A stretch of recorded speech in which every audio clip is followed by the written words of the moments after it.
episode of Beyond the Front Door is brought to you by Peak Properties in Cheyenne, Wyoming.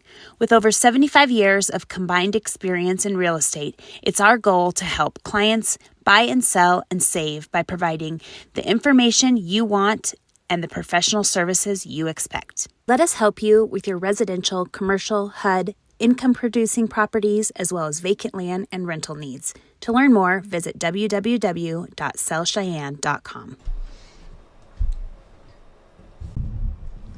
Welcome. You're listening to Beyond the Front Door podcast with Lindy and Rhea, and we are real estate agents at Peak Properties in Cheyenne, Wyoming, and we bring you real estate stories that make you laugh, cry, cringe, inspire you, educate you. Come on in. We put the real in real estate. Yes. So thank you so much for joining us today. I would like to introduce our guest, Tracie Lowe with the Miliare Group. I got it. Hi, how are you? Miliare, is that like a last name or what is that? I don't honestly know where it came from. Yeah. I'll have to ask. I don't know where it was like. It does sound like a last name. It does. Yeah. It's not a last name. Are you familiar with Ed Milet? No. He's like the #1 personal development coach, pretty much in the world. And he founded the group, the agency. So he came up with the name, but I'm not sure where it came from. Oh, interesting. Yeah. Well, we're really glad to have you here today. So thank you for joining us. And what I'm hoping we can start off is you tell us just a little bit about yourself, your family, and how long you've lived in Cheyenne, and all the good stuff. Absolutely. So I'm born and raised in Wyoming. My husband and I we got married July 18th of 97 and moved here 2 days later. So we've been here since, so about 27 years. Good for you. And we have 5 children together. They range from 23 all the way down to 9. So very wide span of children. Yep. You're in every phase. Every phase. Just about. All yeah. the time. Through the baby phase though. That's good. Yes. I miss the baby phase. Yeah. But yes. All the time. We're kind of reliving that. So, yeah. But it's great. They're really good kids. They're very active. Mm-hmm. So they're fun to be with. My son is one of my sons is in high school rodeo. Oh, fun. And then my middle boy is in, see, here's where I start to stutter. He is in competitive baseball, so he's with the YCO group. Okay, yep. And then my youngest daughter's in gymnastics, so she's going to start competing in that next year. So you're traveling. All the time. Yeah. All the time. Just around Wyoming or into Colorado too? Into Colorado, all different places actually. Yeah. Okay. For baseball, we're going to Nebraska. Gymnastics kind of travels all over. She's been in cheer, and so this will be our first time in gymnastics. So I'm not exactly sure where they go, but I think they expand a little bit farther than that. And then what sport in rodeo? Which area? He likes to do team roping. Oh, team roping. Very nice. Yes. Well, that's good. That's maybe a little easier on the mama mind compared to maybe bull riding or something like that. He's a really tall guy. So that I wouldn't got to work work. for him, but just wrap his legs around the bull and hang on. So that's us and our family. We have a little farm just northeast of town. We have horses and chickens and a goat and a donkey. Oh, cool. Yeah, it's very fun. I volunteer I'm on the board for Post 6 baseball. And then we're very active in Frontier Days as well. So we're all volunteers out there in different aspects. Yes. It seems like at some point everybody gets involved with Cheyenne Frontier Days. Some aspect of it. It's just such a huge machine in terms of all the working parts and all the volunteers that It takes a lot of work. So you say you and your husband moved here in 97 to Cheyenne. Where did you come from? Which part of the state? I was in Rock Springs. He was in Green River, so that's where I graduated from. Oh, sure. I was actually born in Lander, and I moved to Rock Springs when I was 10, graduated high school there, and then moved here. Okay. Very nice. So, well, so I was just visiting with you a little bit earlier about, we're going to get into your work with the Miliare Group, but the thing that we really love to share on here are jump stories where people decide they have a moment or a day, or according to some, it takes place over maybe even a few years, but where that moment where you decide that you want to change your life. And so it sounds like you haven't been, you're with the Miliare Group now, but that has not been, your total career. So I'm wondering if you'd be willing to share just a little bit about what you did before and your jump story, the day you decided you wanted to do something different. Absolutely. So my background is actually early childhood education. So I did that for 20 plus years. I was the director of a very large center here in town. I absolutely loved it. I loved the people I worked with. I loved the kids, and I still have great relationships with a lot of them. But what I found was I didn't have like the total time freedom that I wanted. I had a flexible schedule in the fact that I could, my kids could come into the office with me, but I guess time freedom to me is when I wanted to be present with my family, my phone was still always ringing, right? Yeah. So I loved what I did except for that part of it. I found myself getting burnt out, and so I started looking at other career opportunities and what could I do. We came up with a plan, my husband and I, to get me out of my career, and as soon as we got that plan all figured out, 2 weeks later he lost his job from oil and gas, and so our income drastically dropped. I always say, and I've said this in almost all of our podcasts, that anytime anybody decides to make a major change, it's like the universe conspires to see if you're serious about it. 100%. And something major happens. Yes. That totally happens. Yep. So I couldn't leave my job, right? Yep. And I just pushed through. I knew that it's what I needed to do for Temporary. my family. Yep. And through COVID, it got really hard, just staffing and trying to navigate a whole new world through COVID. And so I started looking at what else could I do, but I guess I should back up a little bit. When my husband got laid off, we made it through, like we paid our bills and we were fine, but I knew that there was something better out there. There had to be a better way to prepare families, or my family in particular, for this in the future. So I started looking, and I came into this agency actually as a client first. And what they did was they offered to come in and help me set up my finances, come up with a plan for my future.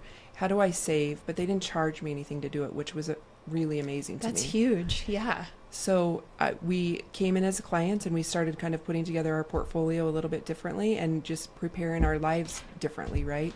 And I fell in love with it. And so I started inquiring about becoming an agent. And what I really liked was in childcare, I could still, my passion was making sure kids were prepared for kindergarten and really helping all families and giving them that step up for their future. And so this still fulfilled that sense of helping families. And so I loved it. And my goal was to build up my business for 2 to 3 years before I actually walked away from childcare. But I made that happen in 9 months. Wow, good for you. A little grit and determination. It was. And kind of my pivotal moment, I think, was my brother was in the hospital in February of 22 and ended up passing away. I felt like through that time I was made to grieve on somebody else's time and still build their business.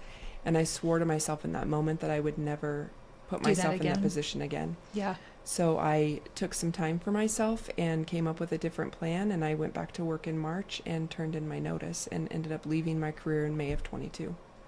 Wow. I'm sure that was a bittersweet moment as well, because you've been doing it for so long and you care about all those families and those children. And so to make the leap and move on to something different had to have been like I said, a bittersweet moment for sure. It was, absolutely. Yeah. Yes. So you have been with the Miliare group then since 2022? 21. August 2021. Yeah. Sorry. Okay. Yeah. So you want to tell us a little bit about them and what they do? And yeah, so we're very passionate about just helping families. Like I said, one of our missions is no family left behind. And so when you think of financial services and education, for one, it's lacking everywhere. You don't get taught it in school, college, anywhere. Nobody teaches. I had to teach my daughter the other day how to fill out a check, and she's 21 years old. I know. Well, checks might become obsolete, I think, I was right? just in a closing, and they said, "Do you have checks?" And they started laughing. I know. Well, and I am almost wondering if debit cards aren't going to become the next check, right? Because you they can will. Apple Pay or Venmo or whatever, Yes. and so even cards will become obsolete. But I think it just shows that, financial education is just lacking. And so really that's our mission, is to be able to spread financial education to everybody. And that looks different for everybody, and depending on what your goals and dreams are. But also no family left behind, in the sense that we want to be able to help everybody. So whether you're low income or you make millions and billions of dollars a year, we want to be able to offer our services and help everybody just alike. The CEO of our company, he actually works with a client, single mom, 3 kids, Section 8 housing, food stamps. She needs that to kind of get out of where she's at, but he's helping her build a plan to better her life, and she's slowly digging out of that. And so we just want to make sure that we're helping across the board and kind of bridge that gap. When you look at who offers financial services right now to people? Most of the time they want you to have, $250,000 or more. It's wealth management, Yes, more so, right? 100%. Yep. Before they'll even talk to you. So what do you do with the people who are middle class and lower than that? Which is majority of the population, Yes, right? Yes. So we help all alike. And we really have 6 steps that we help our clients through, but we look at, what is their income, budgeting. So many families don't even know how to build a budget. Mm-hmm. And so really it's sitting down with them and teaching them that. How do you build a budget and how do you live by a budget? For my oldest son in particular, I teach him all the time, what is a fun fund versus an emergency fund? Yeah, a need versus a want, kind of, right? 100%. So we teach just those simple things. We work on debt, and so how do we help our families get out of debt? We use debt snowballing programs. There's different ways that you can do it, but we're looking at, paying off high interest first to save them money in the long run. Building an emergency fund. Really, if you think about it, families can't even afford a $600 emergency most of the time. Right. And that's scary. Yeah, because a fridge can go out, or a water heater, or we talk about this all the time in real estate, or in the, if you buy a home, these are the things that are going to come up. 100%. For sure. So Yep. we want to work through those first couple of steps to find money, and just all we're going to do is reallocate it to their emergency fund. We're not asking you to go get a second job. We're just going to give a second set of eyes, and where can it go, right? And help them build that up so they get 3 to 6 months worth of income or expenses into there. And then the fun part is we start looking at like proper protection. This is where we get into like life insurance. Mm-hmm. And how much do you need? A lot of people just think of life insurance as a death benefit, and it's 100% not. Mm-hmm. You can use it for all sorts of different things. And then building wealth. We can build college plans for kids. Just building wealth in any sense of retirement, investment portfolios, all of that sort of stuff. We do a lot with businesses. We can do key employee insurance, succession planning, several different things for small businesses to kind of help them. And then just how do you pass that legacy on to your family, right? How do you leave your last name, and your great grandkids are going to know who you were. Well, just knowing that your family can take care of themselves after you do pass, Yes. that you're kind of leaving them, it's one thing, I think, especially as us mothers, like we kind of are overseeing all the things that are happening with our kids, even when they're adults, and thinking we can help them if something goes awry, right? Mm-hmm. But if you're not there anymore, then they don't really have that safety net. So I do agree. Yes. It's important that they build it, that you're helping them build a safety net so that if something happens to you, Yep. it's there. But then you have to learn how to protect it, and that's what we do in the last step. There's difference between wills and trusts and people who don't have any. Part of my story in everything that I do to help families, it's kind of sad, but we had 6 deaths in our family from November of 21 to May of 22. So my father-in-law passed away first in November from COVID. 2 months later, my uncle passed away, and he left behind 2 children and 4 grandchildren. My brother was that following month, and he left behind a little guy. That same month, my husband's stepsister passed away, leaving behind 8 children. And then in May, my grandma passed away. Oh my God, that's way too much. A lot. In a 6-month period. Yes. Oh, I'm so sorry. So we watched our family go through the probate process multiple times because only my grandma had a trust. And again, I thought to myself, there has to be a better way, right? We have to be able to teach this more and just give everybody the knowledge to say, do this to protect yourself and protect your assets and your family. So. Sure. So do you see that there are any barriers to a family or a couple deciding they're going to come and talk to you? Like, is there something that, so I guess one of the things that we've talked about in the past is that people can experience shame for their, finances are such a private decision. And I've noticed that even in working with families that are buying real estate. I mean, some are very okay with, for example, handing over all their financial stuff to a mortgage lender to buy a house. And then other ones are kicking and screaming, every step of the way. Why do I have to provide that information? I don't want to be providing that information. So it's a very intimate almost experience to go through somebody's finances. And we've talked a little bit that some people might feel afraid or embarrassed or ashamed of the situation that they're in. And, we always are trying to encourage people that you're not alone. You're not the only one that's made these decisions, made decisions. And you've had, and it's very possible you've had to make hard decisions just to feed your family. And so it is what it is, So I was just curious if that is sometimes a barrier in how you overcome that, I guess, with a family? Yes, Mm-hmm. it definitely can be a barrier, but I think it's about building relationships with people and making sure that they know that we have their best interest at heart, right? Yep. And then once you can sit down with them and kind of go through it. So I worked with a family recently, and they had a lot of credit card debt, just a lot of debt in general, and there was no way out for them. They were looking at maybe, do they need to do a debt consolidation, which can really hurt your credit, or file for bankruptcy. Mm-hmm. And I said, let's look at a plan first. Let's kind of talk about what our options are here. So we built out a debt snowballing plan for them, and we kind of put it out there. And except for their house, they could be debt free in 5 years with a little bit of grit work. Put it, Sure. it's not going to be easy, and Yeah. I'll never say that to a family. Mm-hmm. You You have to make sacrifices. Yes, 100%. Yeah. But in 5 years versus never seeing a light at the end of the tunnel is a big deal. Yeah. And so I think it's just getting them comfortable and getting them to kind of open up and talk about, and then you showing them what exactly we can provide and do for them. And then it's easy. Past that, it's easy for them to talk to us. Well, and I really like the debt snowball concept, because once you start to see some progress, and you build some confidence, and then you like, okay, yeah, we can do this. We can get ourselves out of debt. And would you say that for the clients that you're seeing, of course, the number one goal, financial stress is just the worst, right? And so I'm sure the number one goal is to sort of relieve some of that financial stress. But what's the next goal of theirs typically after becoming debt free? Is it becoming a homeowner? Is it, buying a business? Like what sorts of things are you seeing there? I think we see kind of all of that stuff. Yeah. Becoming a homeowner, buying a business, investment properties are a big thing that we deal with. Yep. And just setting themselves up for their future. And really what we do is we talk to them about what are your goals and dreams in retirement. And sometimes people have a hard time thinking that far ahead in their life. Mm-hmm. And they also don't want to think outside the box, but we want you to think big. Yeah. You don't know what you don't know. Yeah, exactly. So let's talk about what your goals and dreams are, and let's come up with a number and work backwards. And so then we kind of have a goal in mind for them, as far as if this is your goal in retirement and this is how much you want to have every month to retire on. Mm-hmm.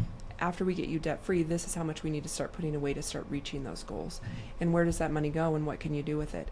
And then we have vehicles too, so you can kind of achieve multiple things at one time. So we're going to look to that, and we're going to come up with plans for that. But then say somebody wants to get an investment property, right? We have like a capital maximization program. And I'm sure you've kind of heard of it a lot, like on TikTok, but it's about using the same dollar twice, or infinite banking type concepts. But not everybody knows how to properly structure them. And so if they're properly structured, the concept is true that you can use the same dollar twice. So how do we put money into an account that's growing for them, compounding interest? Mm-hmm. They have access to that money, so they can still borrow it to maybe buy an investment property, even a brand new car, whatever it is they want. They have access to it. $1 is going to stay in this account as if you never borrowed it, so it's going to continue to compound and grow. And the other one you're going to use to purchase the car or whatever. Yeah, purchase the car, the investment property, a business, whatever it is you want to do. And so really teaching advanced strategies after we get past that small stuff, it can be really fun, and just get people to really think about what are their goals and dreams and what do they do next. Well, and Lindy and I have talked about this a lot on here, that, you're raised with what your parents know, right? Mm-hmm. Unless you have a different mentor or coach, or the school has taught you something different, you go with what you know, and then you don't know what you don't know. Mm-hmm. And so we've talked a lot about the importance of having a coach, which is kind of sounds like that's what you are, right? Yep. Like you're a financial coach, and we're firm believers in having a coach in whatever area you think you need one. If what we had Thatcher on here from Bison Nutrition, who talked about how he has had a coach in what was his, Lindy, with building his business? Was that what his was? But then he is turned around and being a coach to others, Mm-hmm. And it's sort of that concept that if you're on a 10-mile stretch and you're 5 miles in, but the coach is, at the 10-mile, they've traveled between miles 5 and 10 and can say, hey, there's a turn here, there's a turn there, there's, this is going to happen, or whatever the case is. And I just think it makes the process a whole lot easier. 100%. And I think too, just building those personal relationships. You do it from the very beginning, but for my clients in particular, I meet with them once a year, right? And so we're going to kind of continue to grow and develop and make sure that everything they have. So it's not like a one and done deal where, hey, let's set something up for you now, get you out of debt, and then I'm going to leave you to your own devices and figure the rest out. Yeah. So it really is becoming a coach, like, and just staying by their side the entire time and helping them. Yep. It's kind of like a health coach, Yeah. too.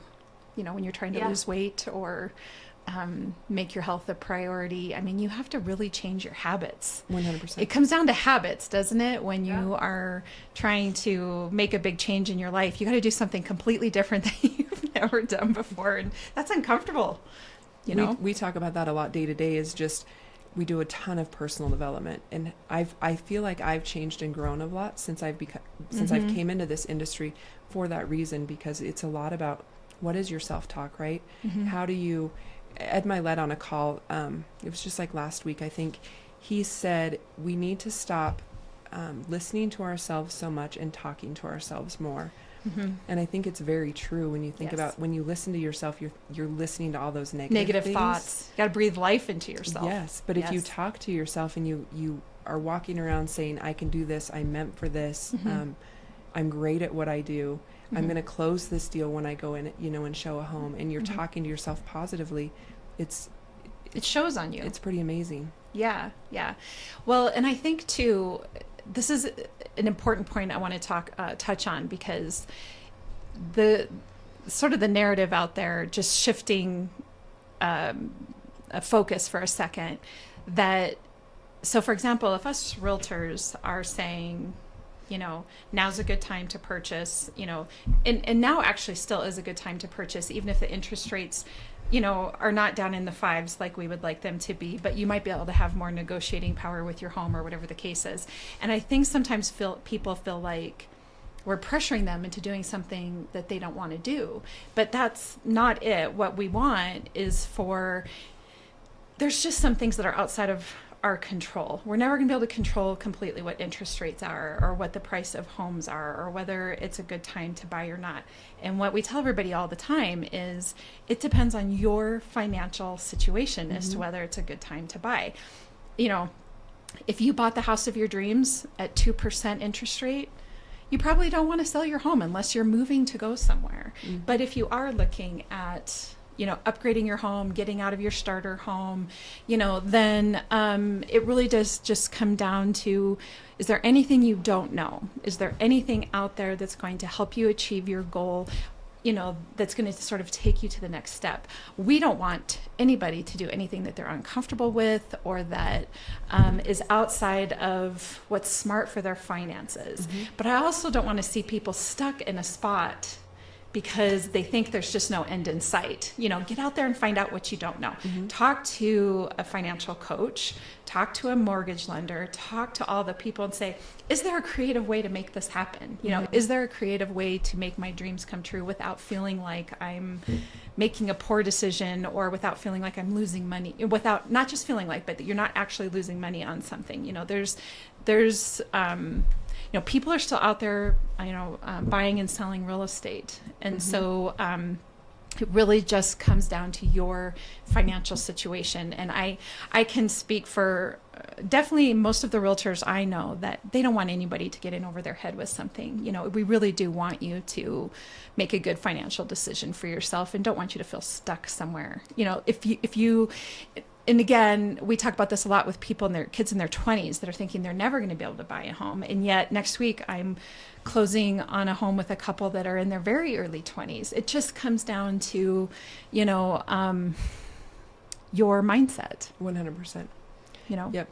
And I guess I have a kind of a unique spin on what I can do too, but my husband's a mortgage loan officer. Oh, okay. And so it's cool to, when I'm sitting down building out debt snowball programs with families, or families that can't see the end, or they just feel like that's never in the cards for them to buy a home. Yeah. It's nice. I always get their permission first, but to bring him in and for him to say, no, if you do this, this, and this, it really is, it can It could be a happen possibility. And so I think having somebody like that in their corner too, saying, yes, you can do this, there is hope for you, is pretty cool for them. It's very empowering. Yes. Knowledge is key. right? Yep. And it is very empowering to know. I do think we have to adjust our expectations sometimes a little bit. I mean, a starter home today maybe isn't going to look the same as a starter home 10 or 15 years ago. No. But a starter home is a stepping stone to the next step. You know, if you can put in some elbow grease into the home that you decide to buy and make it better and turn a profit on it, and, you know, just sort of work your way up. There's very few people I know whose starter home was their dream home. We all start somewhere. We all start in a starter home and kind of, you know, work our way up. And we're really trying to target, you know, people in their 20s to just, here in Wyoming, I do think too, it's a little easier here. Like the homes, they sometimes seem high for us because we live here, but Lindy and I were just having this conversation with a couple that walked in here out of Colorado and Tennessee, and they were like, the home prices here are amazing. And we're like, really? I've seen them high other places, so I know what you're referring to. Yeah. And so they're coming from states where it's astronomical, the price they're paying for houses. And this particular couple was excited to be here today and looking at houses, and they're like, this is amazing. They were just so happy. So it's perspective, you know. And the wind didn't scare them away? Well, they thought it was a nice day. And I said, wait till tomorrow. Yeah. Well, she did. She was like, I mean, they're coming from, you know, and actually Texas as well. It was Texas, Tennessee, and Colorado. And I'm like, well, it is colder here than those places. But yeah, if you can just weather through the winter. We've had a mild winter this year, right? Just the wind. The wind is the only thing I hate. Yeah, that's funny. And we've had a lot of it as of recently. So, well, I'm really glad that financial coaches like you exist, because what it does for us when we are out there visiting with young people, or really anybody that just thinks home ownership is never an option for them, you know, we want them to know that there's a way. And financial stress has got to be the worst. You know, it's just so hard to enjoy your life if you're worried about whether your gas is going to get shut off or whether you're going to be living in your apartment next month. Yes, you know, absolutely. So, and it's nice too, because I can work with clients in all 50 states because the power of Zoom. You know what I mean? So we're not just stuck to Cheyenne or just a certain area that we can work with our clients. And so it's really nice that, you know, I can build a relationship with a family here, and maybe they have a family member somewhere else that needs the same sort of stuff, but they don't know who to send them to. You know, that is nice. That's really nice that I can do that. And that's a benefit of COVID. Yes. Yes. 100%. Zoom. The power of Zoom. We love it. And God bless all those people that invested in Zoom before the pandemic. So what is your title? Like, A financial professional. okay. I'm not an advisor. You have to have a securities license to be an advisor, and that's where you can really work in the variable market with like stocks and bonds and things. So I don't do that side of it. I work more on more of the life insurance, health insurance side of it. Okay. So we can still move money and play with money, but not in the stock market. Okay. So, Lindy and I each have a question that we like to ask everybody on the podcast. And one of them is, what is your favorite thing about Cheyenne? I love, well, Frontier Days for one is one of my favorites. Okay. I love that. And then obviously baseball has kind of been our life since my oldest was very little. So I love the sports programs that we have for that as well. Mm-hmm. And I think that's what got me into being on the board and volunteering. So I love that we have those things as a community. Some people hate them, but not me. And I really like that it's a pretty safe place. I mean, we've had some weird stuff happen, but I feel like it's a pretty safe place in comparison to other places right now. Yes. And I was born and raised in Wyoming, so I don't want to go anywhere else in Wyoming. I'm the same way. Yeah. I like that we're close enough to Denver, Fort Collins, you know, to get some extra stuff, but we don't have that big town, big city feel either. So, and you know, we talk about that because if you visit with anybody around the state that's in a really small town, like let's say 10,000 or less, Cheyenne is the big city. They're like, oh my gosh, you're moving. When I moved here, they're like, you're moving to the big city. And I'm like, I mean, yeah, I'm definitely moving to the biggest city in the state, but I don't think that it's the big city, No, you know, no. It's definitely, but when you grow up in a town of 1,000 people or 2,000 people, you know, certainly Cheyenne sitting at near 70,000 people definitely feels big, but I'm with you. It's a great size because it's big enough to have all the community things that you want a community to have, but small enough to where you just feel comfortable. And really, as long as you keep your car locked, Yeah. you should be fine. We Yep. heard that from Captain Jane's, right? Yes, yes. Yes, and I was just getting my nails done yesterday, and my nail lady's car got broken into. Oh. And I said, was it locked? Locked? You can guess her answer. It's her- It's no. not.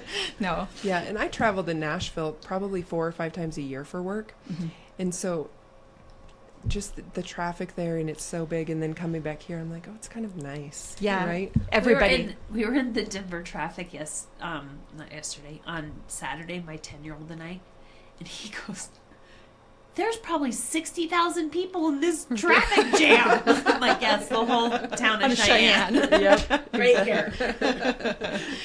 Yeah, Chief Kozak talked about that a little bit too, that, the traffic here is awesome. But like I say, I think if you grow up here and you just don't spend a lot of time in bigger cities, it can feel like the traffic here is a little nuts. And I will say, like, I moved from Gillette to here, and what absolutely killed me when I first moved here was how fast everybody drove on Del Range. I was like, because every street in Gillette, it's only 30 miles an hour. Like, you're never going above 30 miles an hour. And on Del Range here, or even on Pershing, everybody's kicking up into the 40s. And so I was, when I very first got here, not that I was feeling overwhelmed by traffic, but I was just like, oh my gosh, everybody drives so fast. And now look at me, I'm just flying around everywhere. I don't even notice it anymore. Right? So anyway, your turn, your question. Yes, my question. If you could, and I'm so Congested. and Uh-huh. ill, it's fine. If you could live anywhere or if you could buy property anywhere in the world, where would it be and why? Oh, man. See, this is where my clients don't think big enough, and I probably don't think big enough either, right? Yeah. I don't either. We've got people in here who thought real big. Big. I'm like, I never even thought of that. Yeah. So we'll see what you say. Yeah. When I think of anywhere in the world, I think the first thing that comes to mind is the movie Under the Tuscan Sun, where she's in Italy. Ah. Like, that is really pretty and beautiful, and just, those little outdoor bread shops and all Kind the of romantic. things, Yeah. the things they have there. So I guess I would have to say something like that maybe would be like Peaceful and yeah. I And is wonder how much something like that costs. I mean, because we've never shopped for real estate in Italy, Yeah. so no. Well, and if you buy a house like that one, it's probably pretty cheap. That one was. Well, and Yeah. we want to get somebody on here that's bought internationally, Yeah, because that's just to idea. understand, first of all, if there's a language barrier, how do you overcome that, right? Like, and I think most countries probably that somebody from the United States is buying in, they probably speak English, but maybe, like, let's say Mexico, for example, overcoming a potential language barrier there. But then what's the whole transaction look like? I just think it would be so interesting to Yeah, kind of see what that would be. That definitely would be. And would you have an issue with squatters?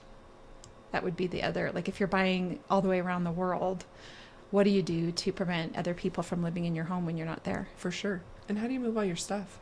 yeah, Yeah, or you just buy new stuff when you're exactly. This We have would be a lot of vacation questions. place. We have a lot of questions. If you can answer this for us, we want you to come on the podcast, because Yeah. inquiring minds want to know. Yeah, exactly. Exactly. Well, is there anything else that you would like for our listeners to know? And if they want to find you, how can they do that? So I'm on Facebook, and I can actually send you my business card if you want to. Okay, we kind can of put post that. it if Yeah. you want to. Yep. So I can send that to you. But I'm on Facebook, and then I also have a business page on Facebook too. It's Tracie Lowe, Financial Strategist. Okay. And then just my phone number and email. I'll provide all that stuff to you as well. Okay. I think the biggest thing that I think people should know is, using my jump story and just getting out of where I was at when I felt like I was stuck in a rut. It's very possible for everybody to do the same thing. And I think you just have to stop thinking about it and just do it.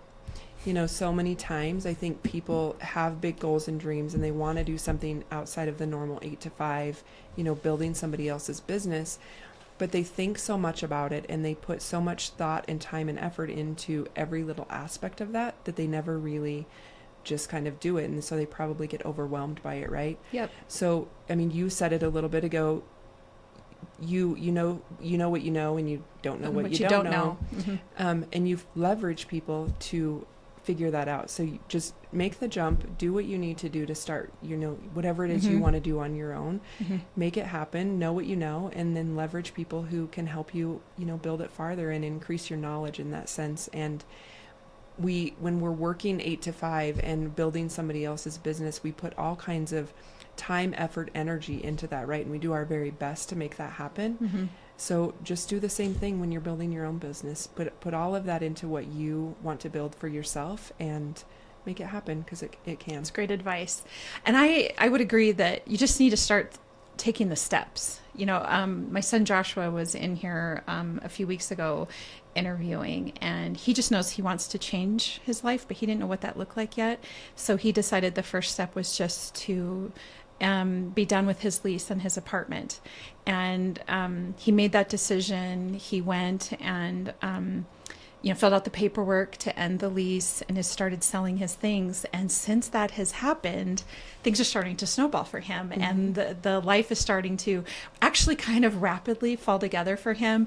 And I even think he's a little overwhelmed, because he's been calling me and saying, this is happening and that's happening. Can you believe it? He's like, you're right. You just got to get going. And then the world really does the universe starts to, in some cases, test you and see if you're serious about it, which happened to him, but also help you. It will also sort of point you got to be open to receiving, what the world has to give you. Absolutely. I'm a firm believer in that as well. I am too. So, well, thank you so much for joining us here today. Thank you for having me. Yeah, we're really glad you came on. And yeah, so if you are, for all of our listeners out there, if you are looking to have a jump story of your own and would like to be on the podcast, please reach out to us. We'd be happy to have you on. And if you're looking at buying or selling real estate, Lindy and I are both realtors, and you can find us on the social media platforms, Facebook, Instagram, TikTok, as well as our website, www.sellcheyenne.com. And have a wonderful day. Thank you. Thank you. Yeah. This episode of Beyond the Front Door is brought to you by Peak Properties in Cheyenne, Wyoming. With over 75 years of combined experience in real estate, it's our goal to help clients buy and sell and save by providing the information you want and the professional services you expect. Let us help you with your residential, commercial, HUD, income-producing properties, as well as vacant land and rental needs. To learn more, visit www.sellcheyenne.com.